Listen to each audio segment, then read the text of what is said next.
Welcome to the World Resort. Yan, at Saipan, USA. So ano pala ulit natin today? manonood kami ng Mami? Gandang Pinay 2013, 2023. Saipan, USA. Yan. Manonood kami ng beauty pageant. Kaya wala si Daddy sa mga premiere at kung sa mga team na tinatambayan ni Daddy. So andito kami sa World Resort at Saipan, USA. Ayan.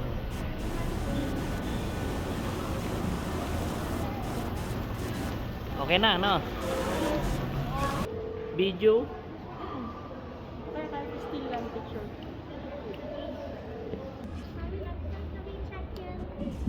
Next time. Next time. Not always. Not always to check in.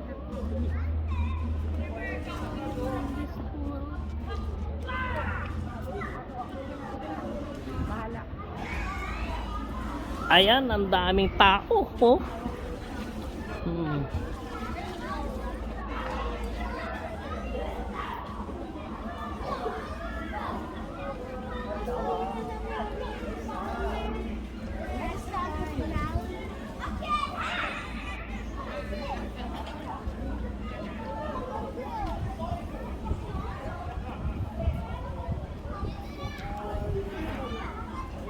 Close na. Kino-close pala nila to pag gabi.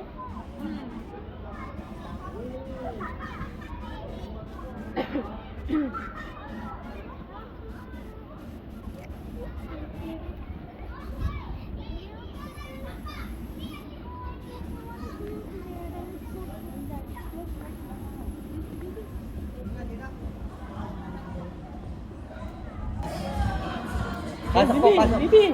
Oy. Sige, sige. Kaya pa. Sige, sige.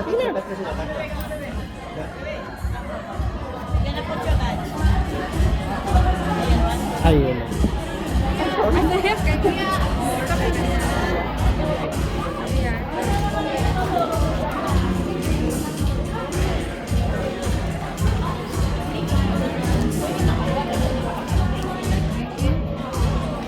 Ayan, mga taga ng ticket dito sa Highlighted ko yung may marker na.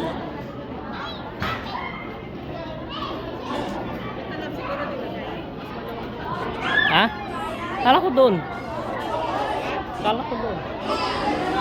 Alam niya, paano natin makita yun? Ang layo-layo niya. Bakit? Bakit mo? Dito mo, lahat dito. Yung nakaputi.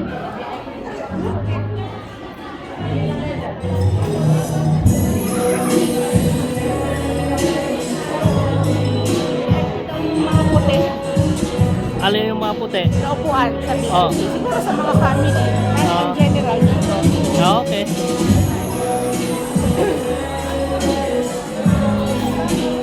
Smart. Ha? Ayun pa tayo dito. Ano pa tong mga to? Bakit may mga Smart. Mga dancer to.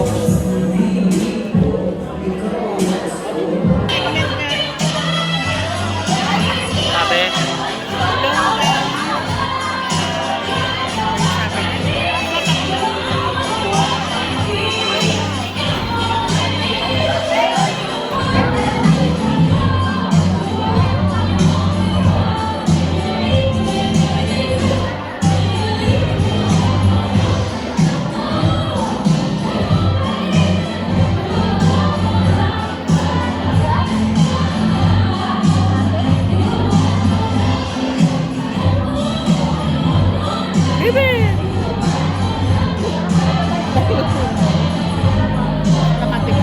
Programs ongoing. Personal video recording and live streaming on all social media platforms is strictly prohibited. We have official videographers and photographers on site. We have multiple entrance and exit points located on your right side. Please practice courtesy while entering and exiting the venue while the program is ongoing. Lavatories are located at the back of the venue. Finally, sit back, relax, and enjoy the night. Thank you.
Week, the Bayani Association presents the first Gandang Pinay 2023 team pageant.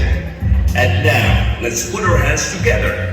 The 13 gorgeous candidates in the production and opening dance number.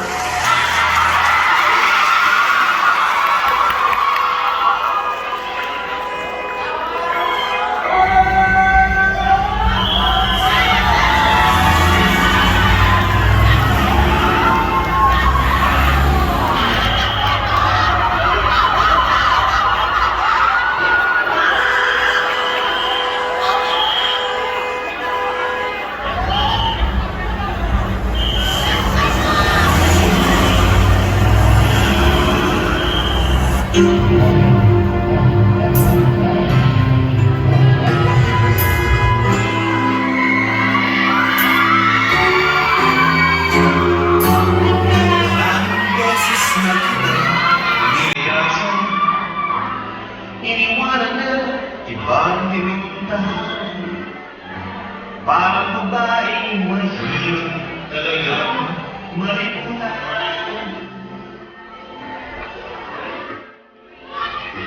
Ikaw lang ang aking dating nabalikan. Manila.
okay with people not knowing your side of the story. You have nothing to prove but to live, laugh, and learn.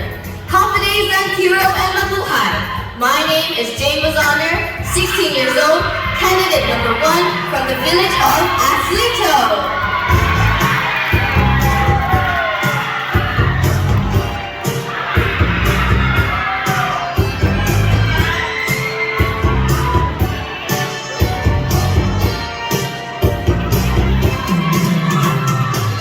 There is no force more powerful than a woman determined to rise. Ako si Jay Magandang Gabi, CNMI. I am contestant number 2, Fama Janelle Palaez, 18, from the beautiful island of Tinian.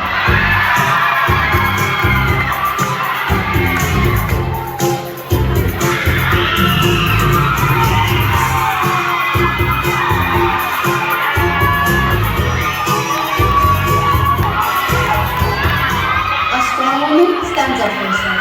A stronger woman stands up for everybody else. Confident in the Buhay Marianas. My name is Aliana Lane Subamente, 18 years old from the village of Gapan.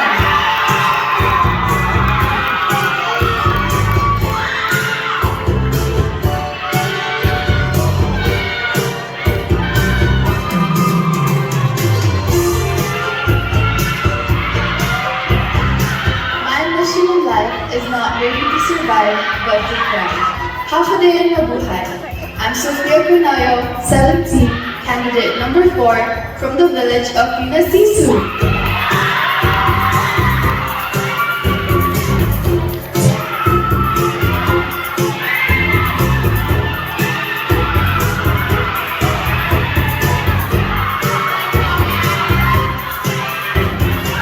Don't upgrade your dream to fit your reality. Upgrade your conviction to match your destiny.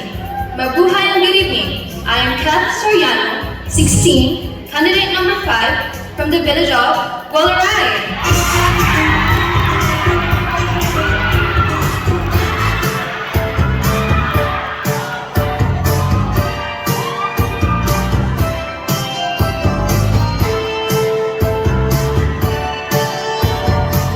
Let the beauty of what you love be what you do.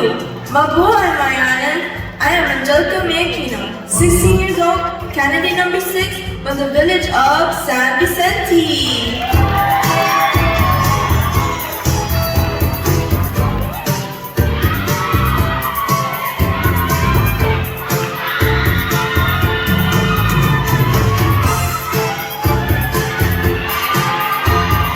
No matter what you're going through, there's a light at the end of the tunnel. Half a day in Mabuhay. I am Stephanie Formentera de la Cruz, 18, candidate number 7 from the village of Sandotasi.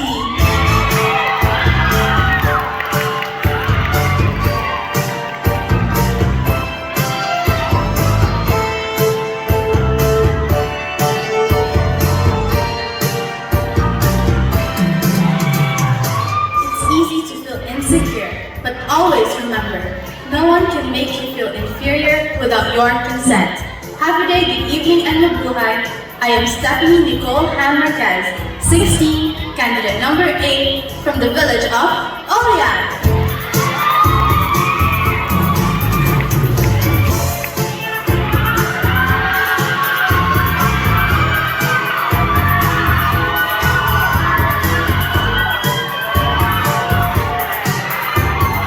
Do the best you can until you know better. Then when you know better, do better.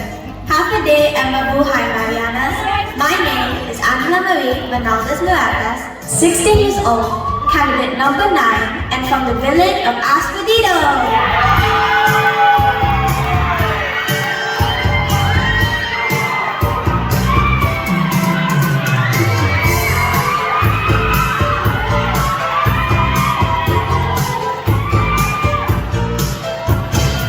Not every skilled person can be successful, but a hard worker can be more than successful.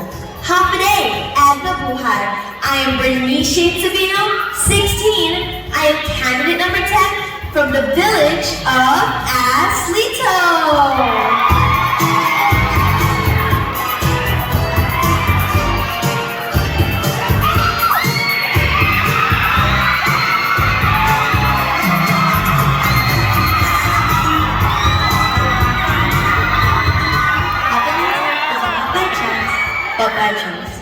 Happily and Mabuhay.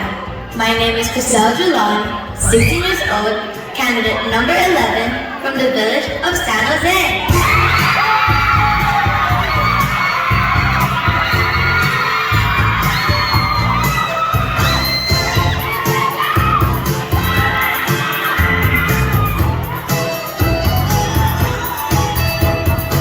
It isn't where you came from. It's where you're going that counts. Good evening, Morales. My name is Eliza Canlas, 16, candidate number 12, from the village of Garapan.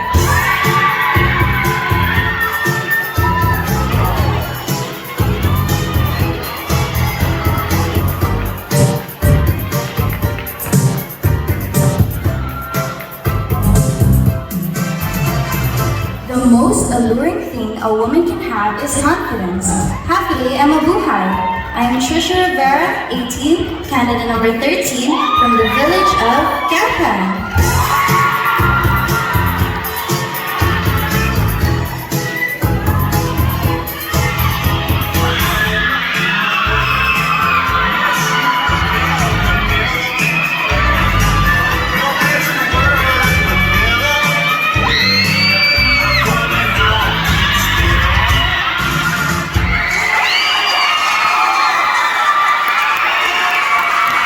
Let's go welcome some ceremony, Miss Anime Agasa.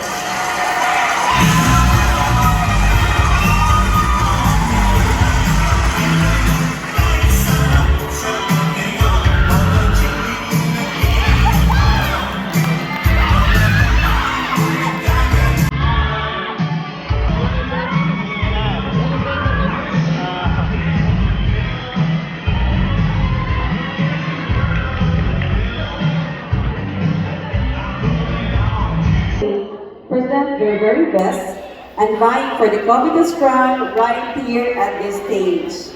As the night fills with sheer excitement, we will soon find out who will be the worthy title holder. I'm Anami Adaza, your mistress of ceremony, and this is the first ever Gandang Pinay Beauty Pageant!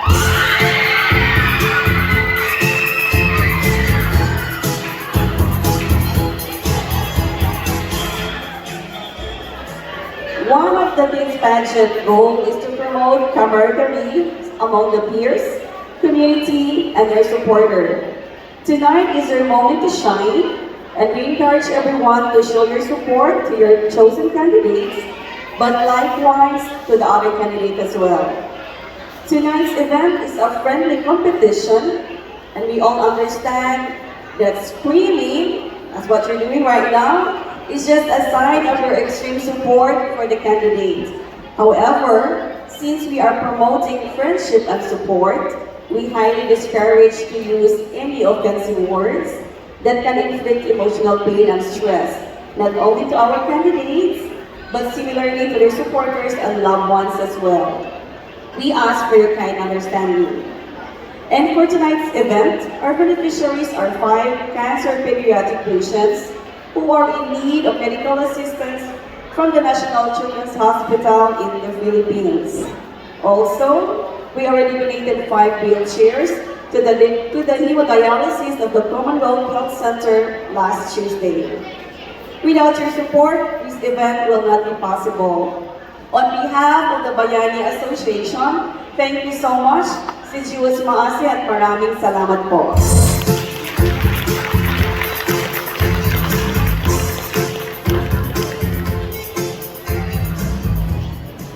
Now that we have seen our gorgeous candidates in their production number, it's time to meet our distinguished panel of judges who will decide who among our candidates deserves to wear the first ever Gandang Pinay 2023 crown.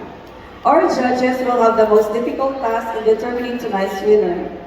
But just to give you an idea of how our judges score our candidates, the winners will be determined on equal parts of the charity ticket sales and the performance in the 4 categories based on the judges' scores. These are Filipiniana costume, talent competition, evening gown, and Q&A portion. In short, 50% will be from the charity sales ticket, and the other 50% will be based on the candidate's performance tonight. Let me repeat. The 50% is from the charity ticket sales, and the other 50% will be based on the candidate's performance tonight. I hope it is all clear for all of us, and now it's time to meet our judges. May I request our panel of judges and tabulators So please rise as I call your name to be recognized.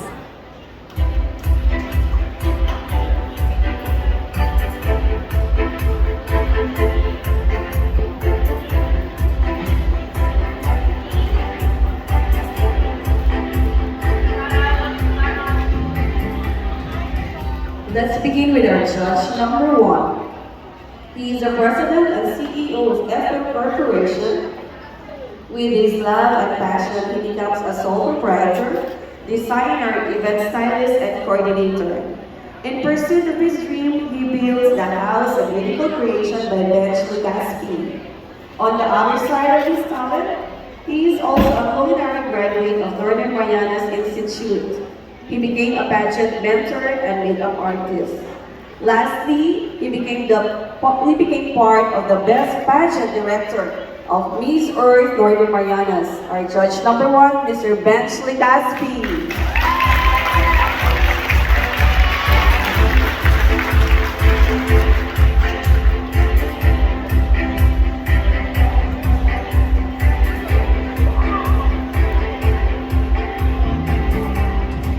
Our next judge is well known for her stewardship and leadership as the Queen of Northern Marianas, expressing the beauty within our people, as well as the land and ocean of her greatest advocacies.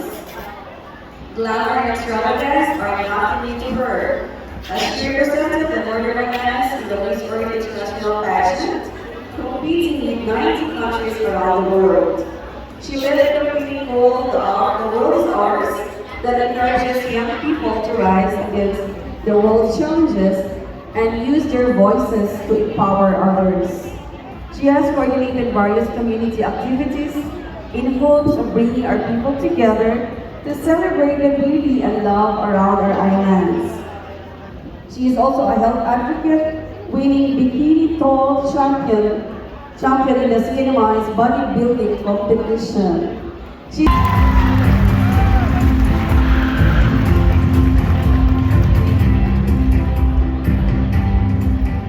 Our judge number 3, she is the 2021 Miss Northern Marianas. During the pageant, she was honored with additional accolades, including Miss Friendship, Best in National Costume, and Best in Evening Gown.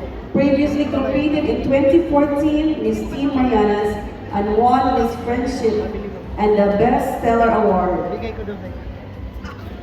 Alongside pursuing her MBA, she works as a sexual assault response team manager at the Northern Marianas Coalition Against Domestic and Sexual Violence.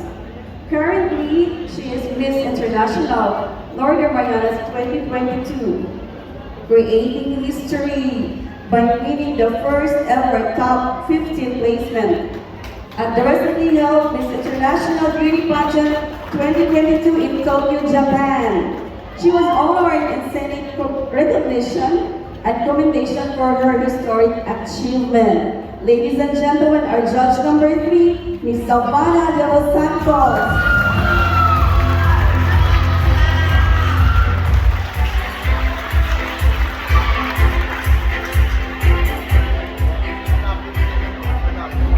Our next judge is a registered nurse and former Miss Northern Marianas Water 2020. She graduated from the University of the Philippines with a bachelor's degree in nursing.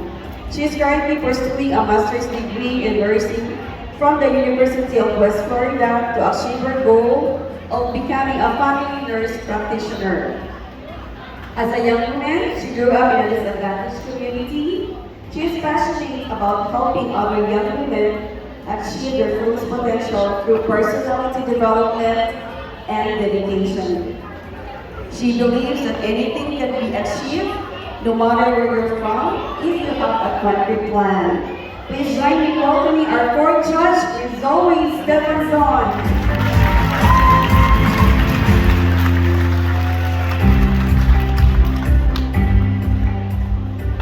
Our last judge is a professional educator and school librarian at Saipan Southern High School, with over 20 years of experience working with young adults and throughout the CNY public school system. Specializing in information literacy and reference work, She enjoys helping students develop their reading, research, and relational skills, but she is also passionate about teaching young women about inner beauty. In 2019, she was the co-founder and vice president of Miss Earth Northern Marianas Beauty Pageant. Currently, she is an online doctoral student in educational leadership at Liberty University in Lynchburg, Virginia, and hopes to complete her dissertation by the summer of this year. Her guilty pleasures include shopping, eating with friends, to discuss religion, politics, and current events, and of course, customizing her lowrider. Our fifth judge, Ms. Rosaline Ahoste.